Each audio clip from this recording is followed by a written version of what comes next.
Дорогі друзі, сердечне вітання з Києва. Дуже дякую за несподівану нагороду в такий важкий час. Ви, можливо, знаєте, що я політичної біжутерії не ношу, але нагорода імені Шептицького – це особлива нагорода. Це знак солідарності, знак взаєморозуміння, якоїсь високої причетності до найшляхетніших людських цінностей. Через те я приймаю цю нагороду з глибокою вдячністю.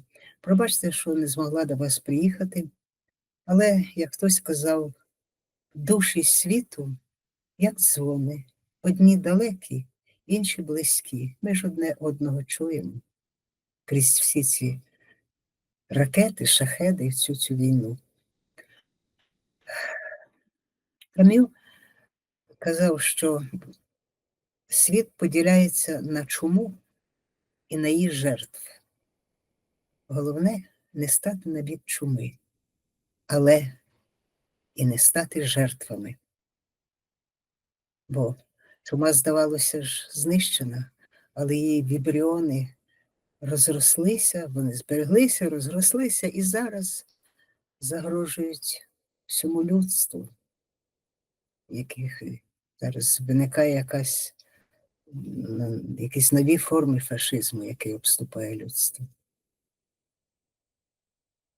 Я зараз закінчую книжку нову, шукаю оптимізму в собі. Люди ж хочуть втіхи, люди хочуть розради. І ось написала такі оптимістичні рядки. Оце такі ми в Господа щасливці. Ми обраний народ. Нас обирають вбивці. Знайоме, правда? Колись було таке гасло радянське: пролетарі всіх країн, єднайтеся. Думаю, на часі наше гасло. Порядні люди всіх країн, єднаємося, цим переможемо. Дякую. Lina Kostenko, for your and our future. Dear friends and colleagues, distinguished guests, first of all, my great gratitude to the Jewish Confederation of Ukraine, as well as the Ukrainian Jewish Encounter, for awarding me the Metropolitan Andrey Sheptytsky Medal. This is a great honor, and this is an unexpected award for me, which takes on special significance in these tragic times for Ukraine and Israel. When and how did the Jewish world enter my life? Through empathy, through compassion. My childhood fell on World War II. We lived on Trukhanov Island. It was a beautiful part of Kyiv, opposite the monument to Saint Volodymyr. As I remember today, my little friend Yosha is walking to school along the banks of the Dnipro River and singing at the top of his lungs. The war forced us to leave that corner of paradise. The island was actually destroyed during the battles for Kyiv. When we returned there again, there were very few people on the island, and Yoshi was not among them. And then we heard the terrible news. Yoshi was shot along with other Jews in Babyn Yar. Before that, in school, children did not even think about who is of what nationality. So the understanding of Yoshi's identity came with his death. For the rest of my life, I have not been able to understand how a little boy singing on the golden sand on the banks of the Dnipro River could be shot. I remember another voice from my childhood. I had a record at home with an old Jewish song, 80 yor, 80 years. I did not understand the words, but I was struck by the sad, deep male voice in contrast to the light, bright melody. After the war, an action called the Fight Against Cosmopolitanism made a heavy impression on me. It was 1948. All my friends were Ukrainian Jewish writers, and I suddenly saw a void forming around them. They were avoided, not greeted. They were declared cosmopolitans without relatives, enemies of the Soviet regime.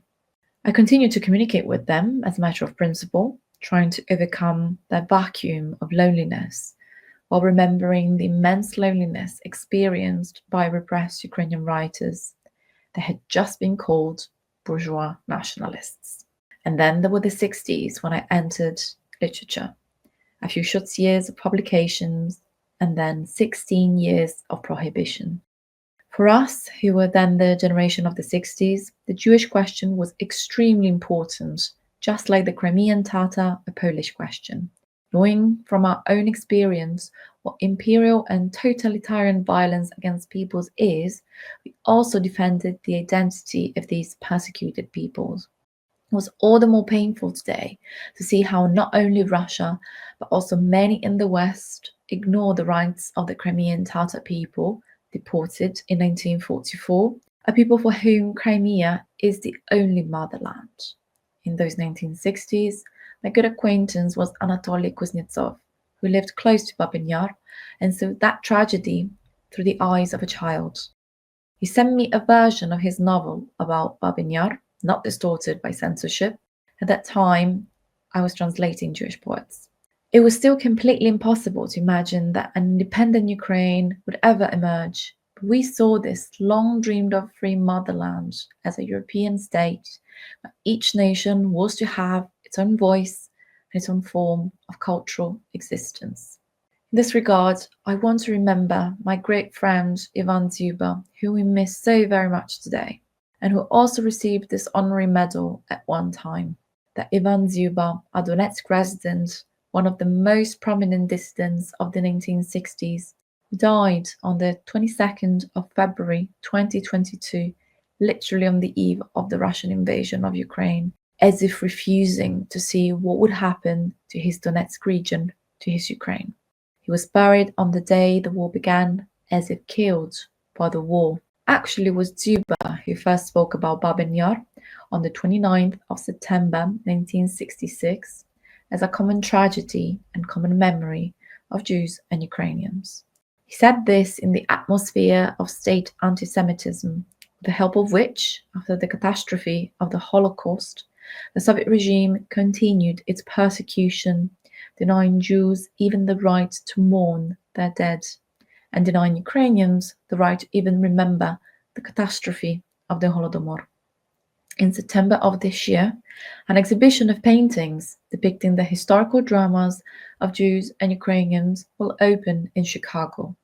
The author of the paintings, Yohanan Petrovsky-Stern, an amazing example of Jewish-Ukrainian intellectual and artistic symbiosis, calls this cycle of his works confronting catastrophes. In fact, each catastrophe is unique, but we, together with the Jews, the Poles, and with the three Baltic peoples, are the peoples of the bloody lands, the lands between Hitler and Stalin, as Timothy Snyder wrote about it. This is one of the main keys to our understanding. In fact, anti-Semitism is very similar in its characteristics to Ukrainophobia. We are two peoples who have been denied the right to exist in various ways for centuries, the right to have their own state, the right to remember their own tragedies.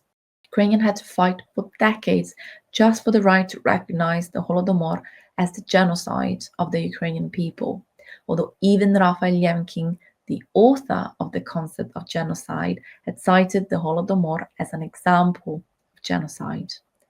And the matter is still not over. A symbolic fact, it was during this war that Europe began to widely recognize the Holodomor as genocide. In other words, it seems that a modern genocide is needed in order to finally see the genocide in its macabre reflections in the past. Therefore, protecting the memory of these tragedies inevitably becomes part of our identity. In this regard, we can and should learn from the Jews how to implement a resilient and consistent strategy for protecting this memory. I also want to mention Chernobyl. In the 1990s, I worked for over 10 years as part of the historical and cultural expedition studying the heritage of Ukrainian Polisia, which was destroyed by radiation. Chernobyl is also one of the ancient centers of Hasidism in Ukraine. Menachem Nahum, the founder of the Chernobyl dynasty of Tzaddiks, is buried here.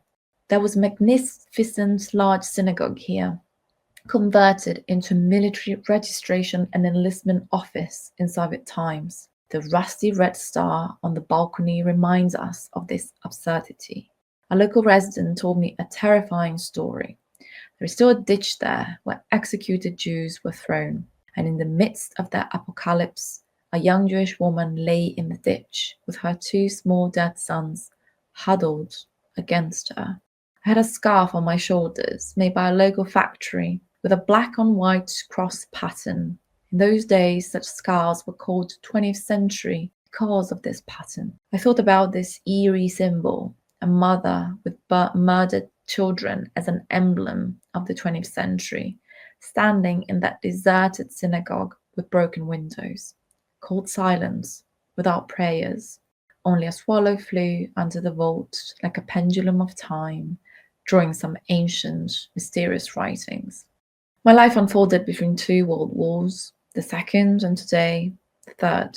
As a child, on the 22nd of June 1941, I heard the bombing of German planes on the outskirts of Kyiv.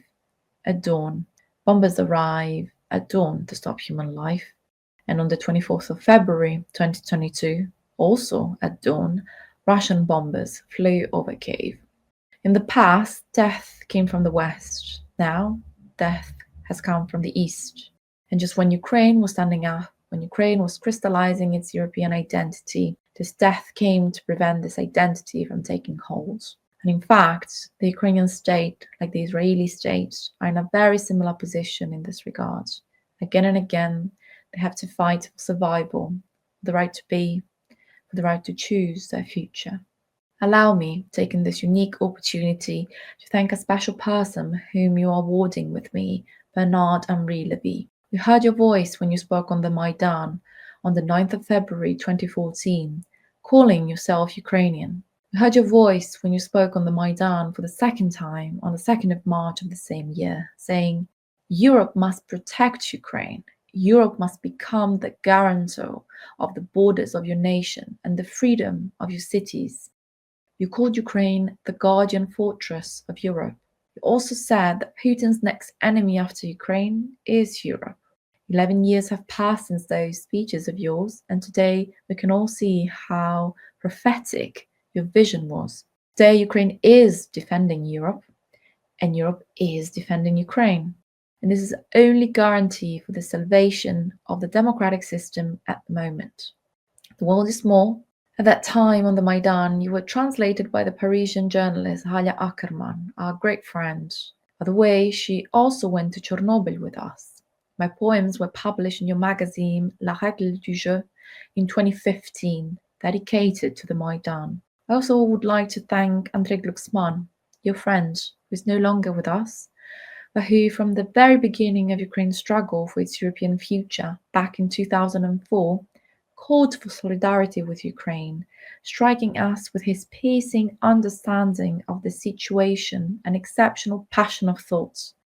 When the outstanding philosopher and your teacher Jacques Derrida died in the same year, 2004, I was for some reason so incredibly sad. I wrote a poem about the friction of everyone with everyone, about the impossibility of meeting in the chaos of the modern world. But thanks to the great figure Metropolitan Andrey Sheptytsky, thanks to the Jewish Confederation of Ukraine and the Ukrainian Jewish meeting, we have been able to meet in a way. And even if this is a virtual meeting, because the war does not allow me to be in this hall right now, I'm still with you, with my thoughts and the voice of my dear granddaughter Yaroslava Francesca. And this is the highest dimension of meeting with you, is a deep understanding, deep empathy, deep solidarity. Finally, I will recall the motto of the Polish November uprising of 1830-1831, for your and our freedom. The philosophy of this motto: a nation can be truly free only if it is surrounded by free nations themselves. The drama that we are experiencing today forces us to say, for your and our dead, because this is the noblest dimension of memory, when you remember the sorrow of close people. Also for your and our future, so that the suffering and trials of our peoples in these years become a chronicle of courage, responsibility, love for freedom, so that the children of our peoples can sing on the banks of the Jordan and Dnipro without fear of being killed. Thank you again. Kyiv, 30th of April, 2025.